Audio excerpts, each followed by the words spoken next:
ქვეყნის მაკროეკონომიკური სტაბილურობა, ფინანსური სისტემის მდგრადობა და მონეტარული პოლიტიკის სანდოობა. საკითხები, რომელიც ქვეყნის ეკონომიკის განვითარების ერთგვარი ბარომეტრია. ინფლაციური ზეწოლის მართვაზე, ლარის სტაბილურობასა და სავალუტო რეზერვების მოცულობაზე პასუხისმგებლობის ეპიცენტრში ეროვნული ბანკია. რა გამოწვევის წინაშე იყო ქვეყნის ცენტრალური ბანკი მთელი წლის განმავლობაში? მარეგულირებელი ინსტიტუტი 2025 წლის განმავლობაში როგორ ხედავდა საკუთარ როლს, როგორ ხვდება ის 2026 წელს, როგორია საინვესტიციო გარემო და სტრატეგიული ხედვა, რომელიც საფინანსო სისტემის მომავალ განვითარებას განსაზღვრავს. სტუმართან საქართველოს ეროვნული ბანკის პრეზიდენტთან ნათია თურნავასთან ერთად განვიხილავთ. ძალიან დიდი მადლობა პირველ რიგში გაცემაში სტუმრობისთვის. წლის ბოლოა და რა თქმა უნდა შევაჯამოთ 2025 წელი, რომელსაც მარტივი დასაწყისი არ ჰქონდა, თუმცა ვიდრე ამ ნაწილს გადავიდოდეთ და მთლიანობაში წელის შეფასებას გთხოვდეთ, ასევე მაყურებელს კიდევ ერთხელ განვუმარტავ, როგორი იყო თქვენი პროგნოზი წლის დასაწყისში და წლის ბოლოს რა სურათი მივიღეთ, ამაზეც ვისაუბრებთ, თუმცა მანამდე რა თქმა უნდა მინდა კითხოთ საქართველოს მეთაურის განცხადებასთან მიმართვასთან დაკავშირებით, რომელთაც მან მიმართა საზოგადოებას და შესაბამის უწყებებს დაავალა ამ კუთხით უწოდა რომ საკითხი რაც ეხება სამხარებლო ფასებს იყოს მაქსიმალურად შესწავლილი. იმის გათვალისწინებით რომ ინფლაცია ეროვნული ბანკის პირდაპირ საკითხია, საკურატორო, ასე ვთქვათ და ინფლაციური პროცესების მართვა, ამით მინდა დავიწყოთ ჩვენი საუბარი, როგორია ეროვნული ბანკის პრეზიდენტის პოზიცია ამ საკითხთან დაკავშირებით და რამდენად არის შესაძლებელი სამხარებლო ფასების ისე რეგულირება, რომ ერთის მხრივ არც ბიზნესი დაზარალდეს და პარალელურად მოსახლეობასაც არ დააწვეს ის მძიმე ტვირთად. მოგესალმებით პირველ რიგში, მივესალმებით თქვენს მაყურებელს. დავიწყებ, რა თქმა უნდა, საქართველოს მთავრობის და საქართველოს პრემიერ-მინისტრის ახლახან გაჟღერებული ინიციატივით.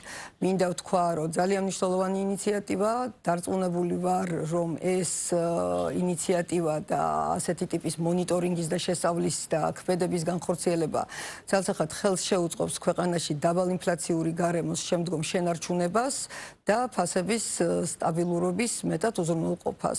ეს არის ინიციატივა, რომელიც მიმართულია არის კონკრეტულად საცალო ვაჭრობის სფეროში ფასწარმოქმნის მეტი გამჭვირვალობისკენ, მეტი ლოგიკისკენ, პრევენციისკენ, რომ არ დაირღვეს სამართლიანი კონკურენცია და მოხარებლის ინტერესები იყოს მეტად დაცული.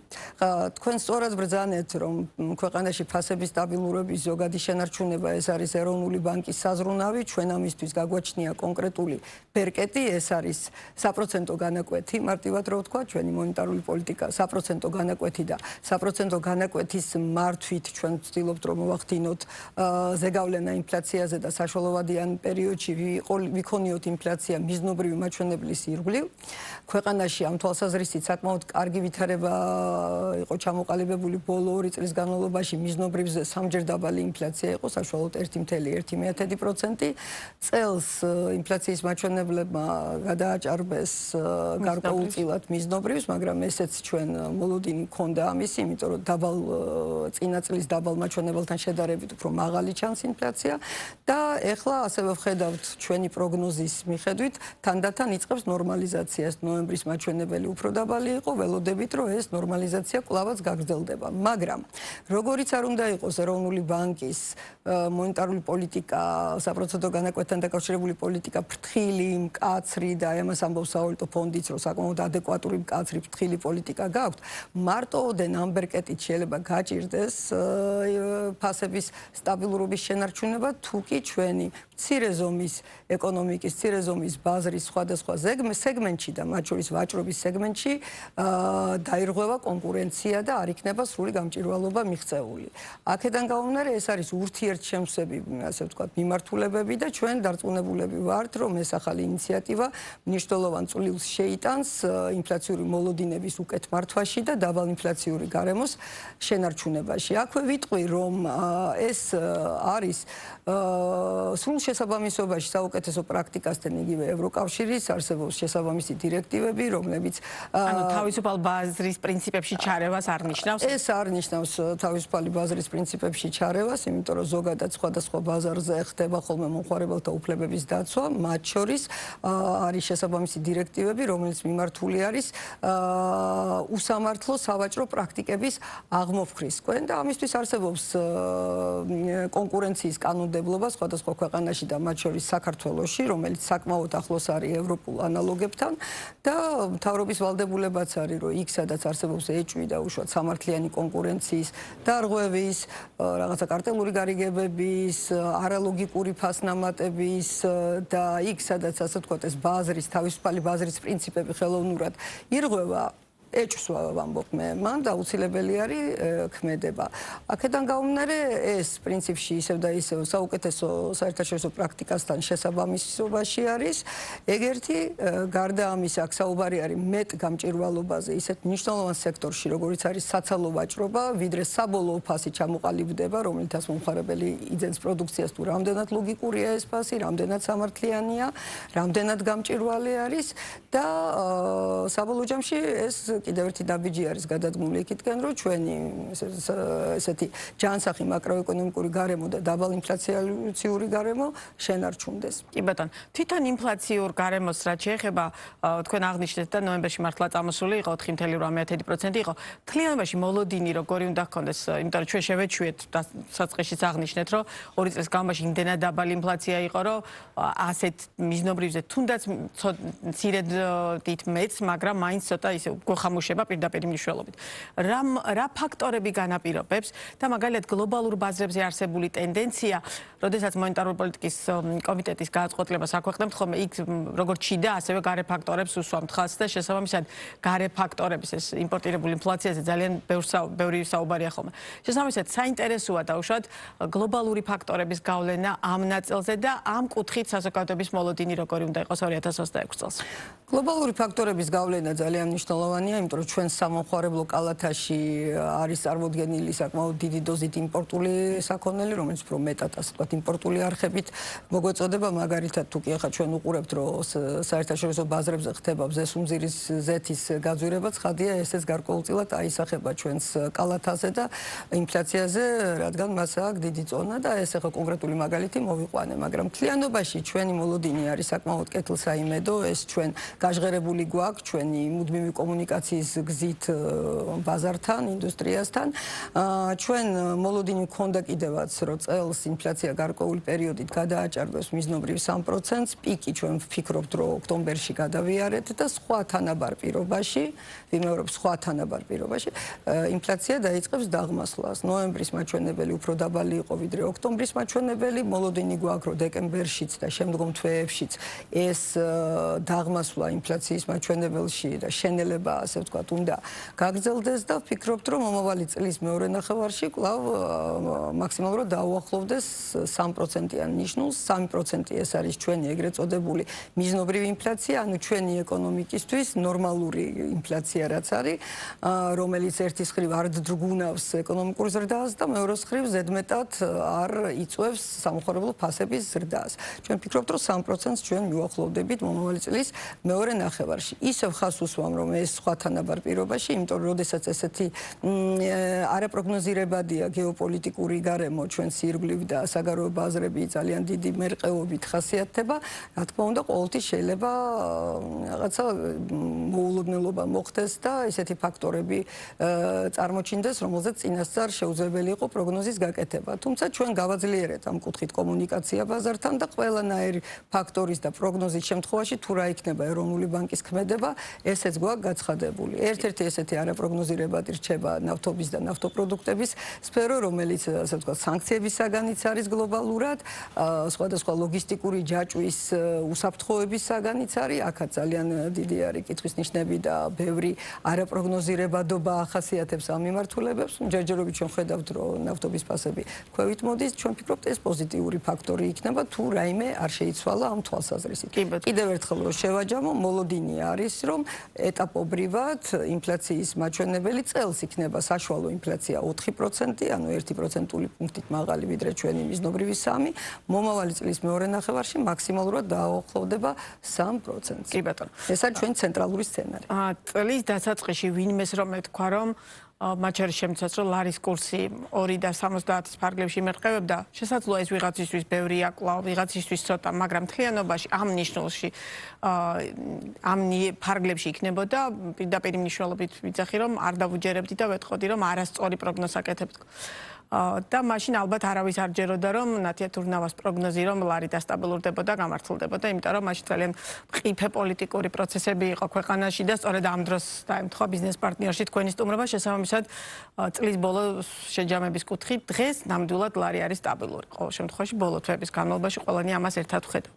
რა ფაქტორები იყო მთავარი რაც მაშინ წლის დასაწყისში თქვენ გაძლევდათ იმის თქმის საფუძველს, რომ ლარი არ გაგექცეოდათ უხეში ფორმულირება, მაგრამ ეს რადგან ყოველ გამოყენებული ტერმინია, სწორედ ამიტომ ვიყენებ ახლა მეც ამას.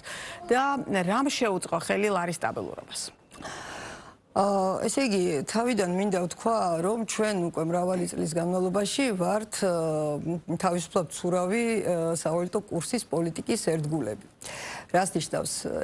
ეს იმას ნიშნავს, რომ ჩვენ ხელოვნურად არ ვაკავებთ, ვერ ვაფიქსირებთ და ვერც დავაფიქსირებთ ჩვენი ეროვნული ვალუტის კურსს და თუ კი იგი არის სტაბილური, ამას უნდა განაპირობებდეს მაკროეკონომიკა, ჯანსაღი ეკონომიკური ვითარება და ძლიერი შემოდინება უცხოური ვალუტის ჩვენს ბაზარზე და სწორედ ამის ანალიზის შედეგად ჩვენ თამამად ვთქვით წლის დასაწყისში, თუმცა რა თქმა უნდა, ბევრი იყო დათქმა გეოპოლიტიკასთან დაკავშირებით, მაგრამ ჩვენ ვთქვით, რომ ასეთი ჯანსაღი მაკროეკონომიკური განვითარების და ტენდენციების პირობებში სხვა თანაბარ პირობაში ლარის კურსი იქნება ნაკლებად მერყევი და იქნება სტაბილური. ეს პროგნოზი გამართლდა და ისევ და ისევ ამ სავალუტო ბაზრის სტაბილურობის უკან დგას ჯანსაღი მაკროეკონომიკური მაჩვენებლებები და ძლიერი შემოდინება ბაზარზე. ეს შემოდინება უცხოური ვალუტის სხვადასხვა არხით ხორციელდება, რომელიც ასევე განჭვრეტადი იყო ის, რომ ტურიზმი აღდგენისკენ წავიდოდა და ზრდისკენ წავიდოდა და ახალი გეოგრაფიები გაჩნდებოდა, ასე ვთქვათ, საიდანაც ტურისტული ნაკადები გაეზრდებოდა. ამის პროგნოზირება შესაძლებელი იყო და ჩვენ ამას ხედავთ, რომ ტურიზმი ერთ-ერთი არხია. ექსპორტი რომ მზარდი იქნებოდა, თუნდაც მომსახურების ექსპორტი გამომდინარე იქიდან, რომ ქვეყანაში ისეთი დარგები ვითარდება, როგორიც არის ინტერნეტ ტექნოლოგიები, კომუნიკაციები და ამ კუთხითაც ექსპორტია, განათლების სერვისების ექსპორტი და ასე შემდეგ. ესეც პროგნოზირებადი იყო და მართლაც ექსპორტი ძალიან ძლიერად მისი ზრდის ტრენდი აჭარბებს იმპორტის ზრდის ტრენდს და ესეც შემოდინებაა. გზავნილები იზრდება, ფულადი გზავნილები იზრდება, თუმცა აქვე მინდა ვთქვა, რომ გეოგრაფია ფართოვდება, ანუ ის ერთჯერადი ფაქტორი, როდესაც ძირითადად ასე ვთქვათ, რუსეთ-უკრაინის ომის დაწყების შემდეგ რუსი მიგრანტები, უკრაინელი მიგრანტები, ბელორუსიდან წამოსული ხალხი, აი მათი კაპიტალური შენატანი იყო, ამან ჩაიარა და ძირითადი წყარო არის დასავლეთის ქვეყნები, ისრაელი და ესეც არის ერთ-ერთი მნიშვნელოვანი არხი ვალუტის შემოდინების. აქვე მინდა ვთქვა, უცხოური ინვესტიციები. ამ ბოლო დროს ამბობენ, რომ დინამიკა არაერთგვაროვანია, წინა პერიოდთან შედარებით გარკვეული შემცირება მოხდა, მაგრამ მთლიანობაში რო შევხედოთ კლიანტს და პროდუქტთან მიმართებაში ერთ-ერთი მაღალი მაჩვენებელი გვაქვს სხვა ქვეყნებთან შედარებით და ინვესტიციების არხითაც შემოიდინება საკმარისი უცხოური ვალუტა. ყველაფერი ეს განაპირობებს ისეთ ვითარებას ბაზარზე, რომ ჩვენ თავისუფლად ვიძენთ უცხოურ ვალუტას იმისთვის, რომ შევავსოთ ჩვენი რეზერვები და გავზარდოთ ჩვენი ქვეყნის მედეგობა სხვადასხვა შოკის მიმართ. სავალუტო რეზერვები არის ისტორიულ მაქსიმუმზე. ამ საკითხთან დაკავშირებითაც ძალიან არაერთგვაროვანი შეფასება იყო, როდესაც დაახლოებით 1 წლისზე ცოტა მეტი ხნის წინ, 2024 წლის საპარლამენტო არჩევნების წინ, ეროვნულმა ბანკმა დაიწყო არსებული სიტუაციის გათვალისწინებით სავალუტო რეზერვების გამოყენება, მაშინ იყო, რომ ჩვენ ძალიან მნიშვნელოვნად დავკარგეთ სავალუტო რეზერვები. ეხლა იმდენად შეივსო, რომ საუბრობთ უკვე ისტორიულ მაქსიმუმზე. რა ფაქტორებმა შეგიწყოთ ხელი და აქვე ლარმა გაუძლო ორ არჩევნებს და ყველაფერი იმას, რაც დაუშვათ ქვეყნაში ინდა გარეთხდებოდა. რა არის მთავარი განმაპირობებელი ამ შემთხვევაში, დაუშვათ იმისა, რომ სავალუტო რეზერვების ასე შევსება შეძელით? პირველ რიგში ვიტყვი, რომ წლევანდელი წელი მართლაც განსაკუთრებული იქნება რეზერვების შევსების თვალსაზრისით და ძალიან დიდი ასე ვთქვათ, ალბათობით შემიძლია ვთქვა, რომ წელს პირველად საქართველოს ისტორიაში საერთაშორისო სავალუტო რეზერვების მოცულობა $6 მილიარდ გადააჭარბებს.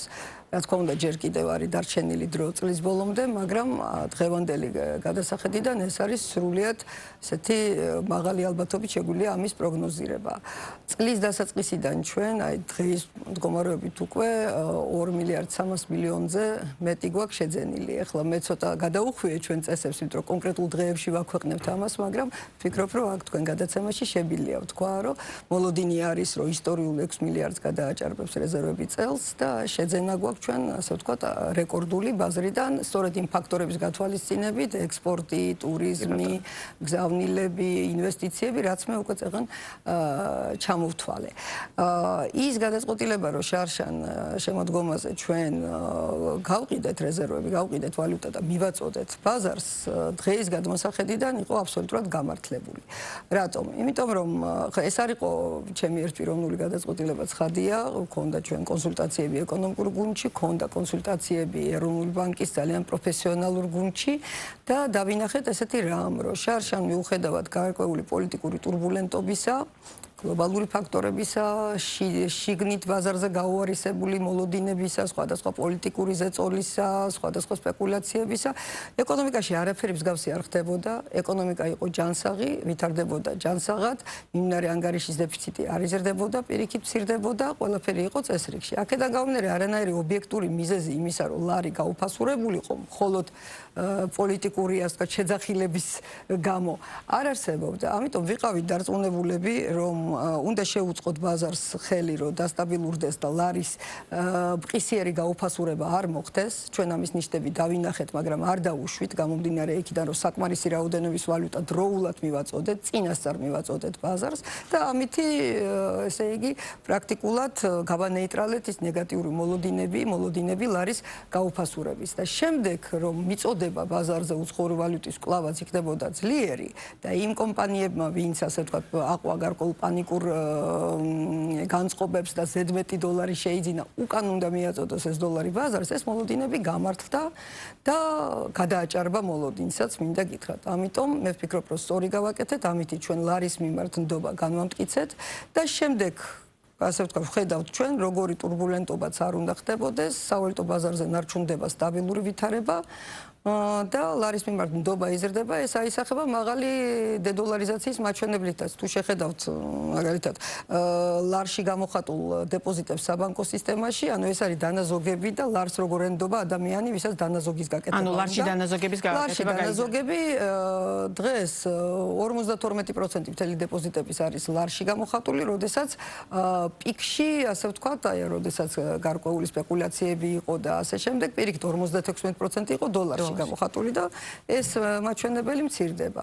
ლარის მიმართ ძალიან მაღალი ინტერესია, ინვესტორებიც მაგალითად ახლა სულ უფრო მეტად ინტერესდებიან იგივე ფასიანი ქაღალდების ბაზარზე, ლარში გამოხატული ფინანსური ინსტრუმენტებით, აქ არ არის საუბარი ქართულ კომპანიებზე, აქ არის საერთაშორისო ინვესტორებზე და ეს მართლაც ძალიან დიდი მიღწევა სწორი ეკონომიკური პოლიტიკის ფონზე, იმიტომ რომ მარტო ეროვნული ბანკი, რა თქმა უნდა, ჩვენ ვერ მივაღწევდით ასეთ სტაბილურ ვითარებას, რომ არა ერთი რომ სწორი ფისკალური პოლიტიკა, დაბალი ფისკალური დეფიციტი, დაბალი საგარეო ვალი, სხვადასხვა პროდუქტიული დარგის განვითარებაზე ორიენტირებული ეკონომიკური პოლიტიკა და რაც თავარია მშვიდობიანი გარემო. ეს არის რაც განაპირობებს ამას ყველაფერს საბოლოო ჯამში როგორც ჩარჩო. კი ბატონო. 2025 წელი საკმაოდ დატვირთული იყო საერთაშორისო ვიზიტებით.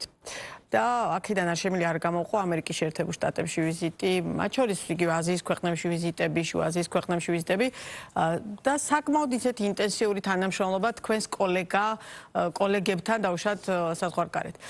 ამ ფაქტორებისგან გადმოსახედიდან საქართველოსთვის რომელი მიმართულებაა დღეს უფრო საინტერესო, თუ ეს დაუშვათ საინვესტიციო გარემოს კუთხით გულისხმობ, რა თქმა უნდა, საფინანსო ინსტიტუტებზე მაქვს ხედულობაში საუბარი და რამდენად ხედავდით იმ ინტერესს, რომ საქართველოში მათ პირობითად ამ ნაწილში დაუშვათ დასავლური ბანკი იქნება თუ აზიურმა ბანკებმა კიდევ უფრო მეტად გააქტიურონ საქმიანობა და გამოხატონ თავდაპირველად რა თქმა უნდა ინტერესი რეალური.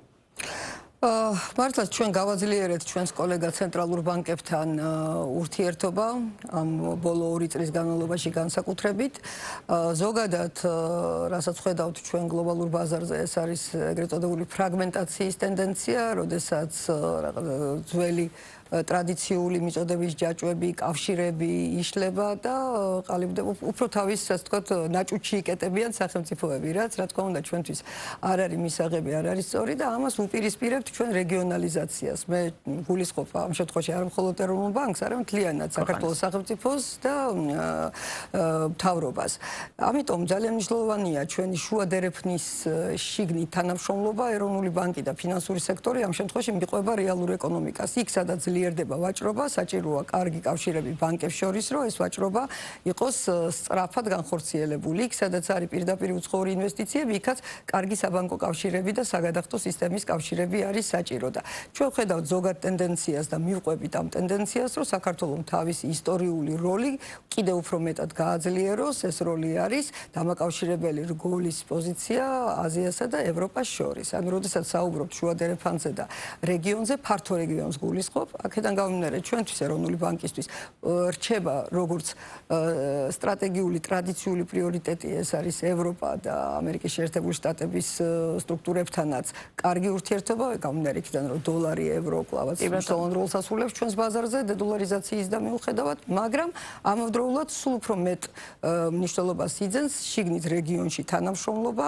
აზიის ქვეყნებთან თანამშრომლობა და ამითი არის განპირობებული ჩვენი ვიზიტების, ჩვენი ახალი კავშირების მემორანდუმების გეოგრაფია ამერიკის შეერთებული შტატებიდან ჩინეთამდე, რაც არის სწორედაც რომ ჩვენი რეგიონის კონფიგურაცია. ამერიკის შეერთებულ შტატებში ბოლო პერიოდში ჰქონდა ძალიან საინტერესო შეხვედრები გლობალურ ინვესტორებთან, სადაც მე და ფინანსთა მინისტრი ერთად ვიყავით და ეგრეთ წოდებული road show ჩავატარეთ, ანუ გავაცანით მათ ბოლო ვითარება მაკროეკონომიკის თვალსაზრისით, ჩვენი ფისკალური თუ მონეტარული პოლიტიკის თვალსაზრისით. ინტერესი იყო? ძალიან მაღალი ინტერესია და ეს ინტერესი გამოიხატება არა მხოლოდ იმ ინვესტორების მხრიდან, ვინც ტრადიციულად არის უკვე წარმოდგენილი ჩვენს ბაზარზე, ყიდულობს ჩვენს სახაზინო ვალდებულებებს და ასე შემდეგ, არამედ სრულიად ახალი სახელები, ძალიან დიდი ფონდები ინტერესდებიან პირველ რიგში იმით, რომ ეს გარკვეულწილად ფენომენია ასეთ რთულ გეოგრაფიულ, ასე ვთქვათ, ამ წუთში და გეოპოლიტიკურ ლოკაციაზე მყოფმა სახელმწიფომ მიუხედავად ყველაფრისა შეინარჩუნა ეკონომიკური სტაბილურობა, პოლიტიკური სტაბილურობა თავისთავად, ეკონომიკური სტაბილურობა და ესე ვთქვათ, მაკროეკონომიკური ჯანსაღი მაჩვენებლები და ამავდროულად სწრაფად იზრდება. ბევრად უფრო სწრაფად, ვიდრე ბევრი უფრო მეტად განვითარებული ქვეყნები და რეგიონის ქვეყნები. ამიტომ ეს არის მათთვის ძალიან საინტერესო საინვესტიციოდ. ჩვენთვის კი არის საინტერესო ერთი, რომ ახალი ინვესტიციები მოვიზიდოთ, ჩვენ ვხედავთ უკვე, რომ იგივე რეგიონიდან იქნება ეს ყაზახეთი, იქნება ეს სინგაპური, იქნება ეს ჩინეთი თუ სხვა, ასე ვთქვათ, აღმოსავლეთის გეოგრაფიები, თუ იგივე ევროკავშირი, კვლავაც არის საინტერესო ჩვენი ბაზარი, ჩვენი საფინანსო ბაზარი, ახალი ბანკების შესაქმნელად, ძველი ბანკების, ძველ ბანკებში, ასე ვთქვათ, კაპიტალის ჩასასხმელად ჩვენ მაგალითად იაპონური ინვესტიცია გვაქვს ბანკებში, ჩვენ სინგაპურის ინვესტორი გვყავს ციფრულ ბანკში, ახალ ციფრულ ბანკში, ჩვენ გვყავს ევროპული ინვესტორები, ჯერ არ ვიტყვი წინასწარ, მაგრამ ამუშავებთ მათ განაცხადებს და ჩინეთთან ძალიან აქტიური მოლაპარაკებები. საფინანსო ინსტიტუტებში იქნება ეს ბანკები, ციფრული ბანკები და სხვადასხვა ფინტეკები. ამ თვალსაზრისით საფინანსო სისტემას როდესაც გულისხმობ არ განვიხილავ მხოლოდ ბანკს ბუნება. აღარ არის საფინანსო სისტემა მხოლოდ ბანკები, რა თქმა უნდა, ბანკები ტრადიციული და ძლიერი მოთამაშეები არიან, მაგრამ ახალი ციფრული ერა შემოვიდა და ამ კუთხითაც ძალიან საინტერესო შესაძლებლობები არსებობს. შეიძლება რომ გქონდეს უკვე კონკრეტული სიახლეები ამ ნაწილში, რასაც ახლა. ჩვენ მუდმივად გვაქვს კონკრეტული სიახლეები. ნუ ჯერ ესეთი უნდა შეგახსენოთ, რომ რაოდენობა ბანკების ბაზარზე გაიზარდა 19-მდე, 2 ახალი მიკრობანკი შემოგვემატა, 3 ახალი ციფრული ბანკია. მოგახსენეთ, რომ ერთ-ერთი იგივე სინგაპურული ბანკი არის თუნდაც. სხვადასხვა განაცხადს ვიხილავთ და გვექნება პარალელურად შეგატყობინებთ ამ სიახლეებს. ინტერესი არის ძალიან მაღალი და საქართველოს აქვს ყველა წინაპირობა იმისთვის, რომ როგორც ჩვენ აქამდე უკვე ვაჭრობის ხაბად ვიქეცით, ლოგისტიკის ხაბად და ტრანსპორტირების ხაბად ვიქეცით, ენერგეტიკული ნაკადების და პროექტების ხაბად ვიქეცით და კიდევ ავითარებთ, ასევე ვიქცეთ ჩვენ საფინანსო ხაბად დერეფნის ჩვენს ნაწილში. ამას ხელს უწყობს ჩვენი რეგულაციები და ზოგადად სტაბილური გარემო. კი ბატონო, საფინანსო სექტორი, ამ შემთხვევაში საბანკო და მიკროსაფინანსო ორგანიზაციები, ტრადიციული საფინანსო ინსტიტუტები, რომელთაც თან მიმართებაში საზოგადოების ნაწილს აქვს გარკვეულწილად მუდმივი კითხვა, რომ მაგალითად საპროცენტო განაკვეთი რატოა მაღალი, მათთვის მაღალია. ვიღაცა ფიქრობს, რომ არა, საფინანსო ინსტიტუტის გადმოსახედა მაღალი არ არის. დღევანდელი საქართველოს საბანკო და მიკროსაფინანსო სექტორი რამდენად არის კონკურენტული იმ გაგებით, რომ შეუძლიათ თუ არა მათ შესთავაზონ რეალური არჩევანი მოსახლეობას და რამდენად არის საერთაშორისო სტანდარტებზე მორგებული მთელი მათი სისტემები. ხო, პირველ რიგში საპროცენტო განაკვეთზე გავაკეთებ ესე იგი კომენტარს თუ რამდენად მაღალი არის, რა თქმა უნდა, ახლა ცეცხლის გადმოსახედიდან რაც უფრო დაბალი იქნება და უფრო ხელმისაწვდომი იქნება, ასე ვთქვათ, ცეცხლები მით უკეთესია და ნაკლები არის დანახარჯები, მაგრამ მეორე მხრივ უნდა გავითვალისწინოთ ერთი, რომ საქართველოს არ არის ჯერ კიდევ ასე ვთქვათ მაღალ განვითარებული ხო ქვეყანა, ჩვენი რისკები გვახლავს და ეს რისკები მათ შორის გეოპოლიტიკური რისკებია და ბევრი სხვა ფაქტორის გათვალისწინებით ეს რისკის წონა ასახულია ამ საპროცენტო განაკვეთში და არ შეიძლება პირობითად საპროცენტო განაკვეთი ევროპის შუაგულყოფი ქვეყნისა და ჩვენნაირ რეგიონში მყოფი ქვეყნისა იყოს თანაბარი, იმიტომ რომ რისკის ასე ვთქვათ პრემია რაც აუცილებლად აზღვევს გამსესხებელ ორგანიზაციას საფინანსო ინსტიტუტს ამ თვალსაზრისით უნდა იყოს გათვალისწინებული ამ ფინანსების ფასში, ანუ საპროცენტო განაკვეთში, ანუ ეს ერთ-ერთი ამის შედარება რა თქმა უნდა არ შეიძლება. მეორე, როდესაც ვამბობთ, რომ ფასების სტაბილურობა არის ჩვენი პრიორიტეტი, ჩვენ როგორც უკვე მოგახსენეთ, მართავთ ამ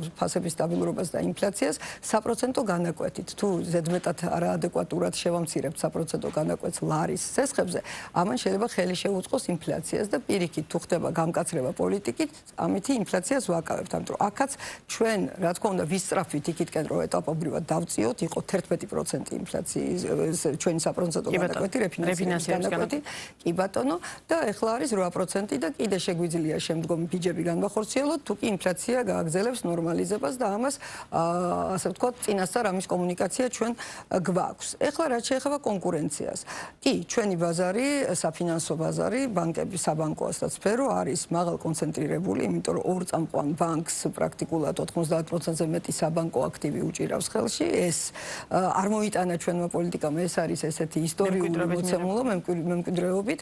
აქვე მინდა ვთქვა, რომ ეს ორი ბანკი ძალიან მნიშვნელოვანია ჩვენი ფინანსური სტაბილურობისთვის, მათი აქციები ივაჭრება ლონდონის ბირჟაზე, თუ კი ჩვენ უყურებთ, რომ პირდაპირ უცხოურ ინვესტიციებში ნომერ პირველი გეოგრაფია ეს არის დიდი ბრიტანეთი, ეს სწორედ ამ ბანკებში სხვადასხვა ინვესტორის მხრიდან ჩასხმული, ასე ვთქვათ, ფინანსებით და ინვესტიციიდან გამომდინარე. მაგრამ რა თქმა უნდა, ვისურვებდით, რომ იყოს მეტი კონკურენცია, ამას მაქსიმალურად ხელს უწყობთ. მე მოგახსენეთ, რომ ახალი საფინანსო ინსტიტუტები ჩდება, განსაკუთრებით საინტერესო არის ციფრული ბანკები, რომელიც აბსოლუტურად სრულიად ახალი კონცეფციაა, ტრადიციული ბანკებისგან განსხვავებით, მათ შეიძლება არ ქონდეთ ესეთი დიდი ოფისები და ლონჯები და ასე შემდეგ და სრულიად ციფრულ სიფრთხეში იყოს მათი მომსახურება, მაგრამ არანაკლებ მნიშვნელოვანი სწრაფადზარდი და ეს არის მომავალი. ამ კუთხით განვითარდება აუცილებლად კონკურენცია, ასევე საგადახდო სფეროშიც ვითარდება კონკურენცია, იცით რომ ახალი კანონიც მიღებული, ჩვენ მივეცით შესაძლებლობა ეროვნულ ბანკს, არა მხოლოდ ბანკებს, არამედ საგადახდო სისტემის პროვაიდერებს, ეს არის მცირე ორგანიზაციები, რომელიც კონკრეტულად მხოლოდ გადახდებზე მუშაობს, რომ ჩვენთან ეროვნულ ბანკში გახსნან ანგარიშები და ნაკლებად დამოკიდებულები იყონ დიდ ბანკებზე და დამოუკიდებლად მოემსახურონ მოხმარებელს და ეს არის წინაპირობა საკომისიოების შემცირების, ანუ ამ კუთხითაც მნიშვნელოვან ნაბიჯებს ვდგამთ. აქედან გამომდინარე მაქსიმალურად იქ, სადაც კი ეს არ უშლის ხელს და არ ეწინააღმდეგება ფინანსურ სტაბილურობას, ჩვენ ხელს შევუწყობთ კონკურენციის ზრდას. ახალი ინვესტიციები, ახალი ბანკების შემოყვანა, იქნება ეს მსხვილი ბანკები თუ ციფრული ბანკის მოდელით, ესეც არის ჩვენი პრიორიტეტი და ამაზე სულ მუდმივად ვაყენებთ საქმის კურსში ჩვენ საზოგადოებას. ეს არის ჩინეთი, ეს არის სინგაპური, ეს არის ევროკავშირი, ეს არის ყაზახეთი, ახლა კონკრეტულ განაცხადებს გესაუბრებით, რომელიც თუ ყველაფერი იქნება შესაბამისობაში ჩვენ წესებთან მატერიალიზდება. კი ბატონო. და სავალუტო ფონდის მისია იყო ბოლო და რამდენიმე ვიზიტი ჰქონდა მათ და ბოლო შეფასება იყო საკმაოდ დადებითი. საკმაოდ არა, პირდაპირ მნიშვნელობით ძალიან დადებითი. რა თუ გავითვალისწინებთ, როგორი ურთიერთობა იყო სავალუტო ფონდთან რაღაც გარკვეული პერიოდის წინ, საკმაოდ მაინც არასასურველი, ასე შევაფასებდი. დღეს რადიკალურად სხვა სურათი გვაქვს. როგორ მივედით აი ამ გაუმჯობესებამდე, ანუ რა ფაქტორებმა განაპირობა ამ შემთხვევაში გაუმჯობესება სავალუტო ფონდთან ურთიერთობის და რამ შეუწყო ხელი, რომ სავალუტო ფონდს ეთქვა, რომ დიახ, საქართველოს ეკონომიკაში არის საკმაოდ დადებითი ტენდენციები და თან სავალუტო ფონდს ერთ-ერთი ყველაზე მაღალი პროგნოზი აქვს მაკროეკონომიკური კუთხით, 7.13% ქვეყნის ეკონომიკის ზრდის მაჩვენებლები და მათ შორის ეროვნული ბანკის საქმიანობა ძალიან დადებითად აქვს შეფასებული. სალდო ფონდთან ჩვენ ვაგრძელებთ ძალიან მჭიდრო კომუნიკაციას, იქნება ეს ტექნიკური დახმარებები მათი მხრიდან სხვადასხვა მიმართულებით, თუ ჩვენი ეკონომიკის პერიოდული მიმოხილვა, სწორედ მსგავსი მისია იყო ჩამოსული ახლა და მართლაც მათი საჯარო კომუნიკაცია რაც არის და საჯაროდ დადებული, ასე ვთქვათ, ანგარიში ძალიან დადებითად აფასებს მთლიანად მაკროეკონომიკურ გარემოს, ეკონომიკურ პოლიტიკას, საბიუჯეტო მიმართულებით ფისკალურ პოლიტიკას და რაც ჩემთვის ძალიან სასიხარულოა და სამართლიანი არის ეს არის მონეტარული პოლიტიკა შეფასდა როგორც ადეკვატური, როგორც ეფექტური და პრინციპში ეს იმას ნიშნავს, რომ რეალური ფაქტები ასახა ამ შეფასებამ და ეს არის კარგი წინაპირობა, რომ ჩვენი თანამშრომლობა მომავალში კიდევ უფრო მეტად გაგრძელდეს და ყველა გაუგებრობა რაც იყო წარსულში აღმოიფხვრას. კი ბატონო, და ჩვენი საუბრის ბოლოს გასულ კვირას გამოქვეყნდა ბაზელის მმართველობის ინსტიტუტის 2025 წლის ანგარიში. საქართველოს პოზიცია ფულის გათხრების წინააღმდეგ ბრძოლის ინდექსით 27 პუნქტით არის გაუმჯობესებული. ფულის გათხრების თემა ერთ-ერთი გლობალურად ძალიან ისე აქტიურად განიხილება და ამ მიმართულებით ძალიან ტკივნეული და პრაქტიკულად ყველა მიმართულებით ქვეყანა ცდილობს რომ რაღაც ნაბიჯები გადადგას, იმიტომ რომ ერთ-ერთი სერიოზული პრობლემა და გამოწვევა. რა როლი აქვს ამ ნაწილში ეროვნულ ბანკს და რა კეთდება იმისთვის, რომ დაუშვათ ამ ნაწილში კიდევ უფრო წინ წავიდეთ და კიდევ უფრო გავამუჯობესოთ ჩვენი მდგომარეობა?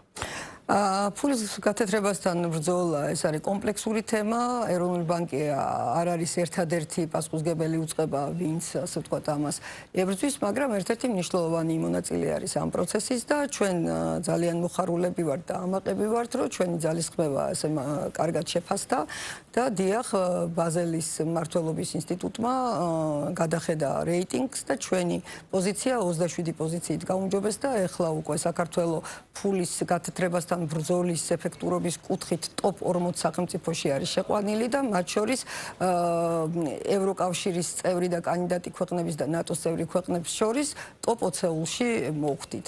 ეს არის აღიარება მართლა ჩვენი ძალისხმევის, იმიტომ რომ ძალიან ბევრი პრევენციული ზომა გატარდა. პირველ რიგში ეს არის სწორი პოლიტიკის და მოთხოვნების დამკვიდრება საბანკო სისტემაში, ეხლა უკვე არასაბანკო სისტემაშიც, იგივე სხვადასხვა ასე ვთქვათ საგადახდო სერვის პროვაიდერები, კრიპტო ოპერაციების პროვაიდერები, ვისაც ჩვენ ვარეგულირებთ, აქაც ჩვენ მაქსიმალურად ვამკაცრებთ ამ კუთხით ზედოხედულობას, მაგრამ პირველ რიგში ბანკებში არის საკმაოდ მკაცრი ჩარჩო დაწესებული. ეს არ არის მარტივი, ისე ვამბობ, მაგრამ ეს უზრუნველყოფს ჩვენი საფინანსო სისტემის გამჭვირვალობას და მიმზიდველობას. იქნება ეს ფულის გათეთრებასთან ბრძოლა თუ საერთაშორისო სანქციების დაცვა და სხვა შორის იგივე საერთაშორისო სანქციებთან მიმართებაშიც ვიტყვი, თქვენ გახსოვთ, რომ ბევრი მითქმა იყო, როგორ დაიცავს თქვენ ჩვენი საბანკო სისტემა დღემდე ჩვენი საბანკო სისტემა და მათ შორის ჩვენი ეროვნული ბანკის რეგულაციის და ზედამხედველობის ქვეშ ზედმიწევნით იცავს სანქციებს, რაოდენ რთულიც არ უნდა იყოს. მაგალითად ამ თქვენი ხელმძღვანელობის პირობებში ყოფილა რომელიმე ქვეყნიდან მომართვა, რომ რაღაც დარღვევის ნიშნებს ხედავენ? ჩვენ მუდმივი კომუნიკაცია გვაქვს შესაბამის სტრუქტურებთან, იქნება ეს ამერიკული ოფაკი თუ დიდი ბრიტანეთის შესაბამის თუ ევროკავშირის შესაბამისი სტრუქტურები. კონკრეტული დარღვევის ფაქტზე ჩვენ კომუნიკაცია არ ქონია, მაგრამ თუ კი რაიმე არის დაუშვათ საეჭვო, ან კითხვებს იწვევს, ან გარკვევას საჭიროებს, ჩვენ ძალიან სწრაფი კომუნიკაცია გვაქვს ამ თვალსაზრისით და ესეც არის ერთ-ერთი ნიშანი, როდესაც საუბრობთ, რომ ქვეყანა იცავს სანქციებს და იგივე ებრძვის ფულის გათეთრებას, რომ რეაგირება იყოს პისიერი. ეს არის და ერთ რამესაც ვიტყვი, როგორც დასტურს იმისა, რომ ჩვენი საფინანსო სისტემა უკვე ცნობილი არის და ნდობა მოიპოვა იმ თვალსაზრისით, რომ აქ სანქციები ზედმიწევნით არის დაცული. მთელ ამ ბოლო სამწლიან პერიოდში, როდესაც ეს ძალიან აქტუალური თემა, არც ერთ ევროპულ და ამერიკულ საკორესპონდენტო ბანკს არ დაუტოვებია ჩვენი საბანკო სისტემა, თანამშრომლობს ჩვენს ბანკებთან და უფრო მეტიც, ერთი ახალი ამერიკული საკორესპონდენტო ბანკი, Bank of New York Mellon დაემატა ჩვენ საბანკო სისტემას, მას შემდეგ რომ ძალიან დეტალურად შეისწავლა თუ როგორ ხდება ჩვენ სისტემაში იქნება ეს ფულის გათეთრებასთან ბრძოლა თუ სანქციების თავის არიდების აღმოფხვრა და აქედან გამომდინარე ეს არის ძალიან ესეთი ნათელი დასტური იმისა, რომ ამ კუთხით ჩვენთან ყველაფერი წესრიგშია. ძალიან დიდი მადლობა საინტერესო საუბრისთვის, წარმატებებს გისურვებ და რა თქმა უნდა შევხვდებით 2026 წელსაც. ნათია თურნავა იყო ბიზნეს პარტნიორის პირდაპირ ეთერის სტუმარი.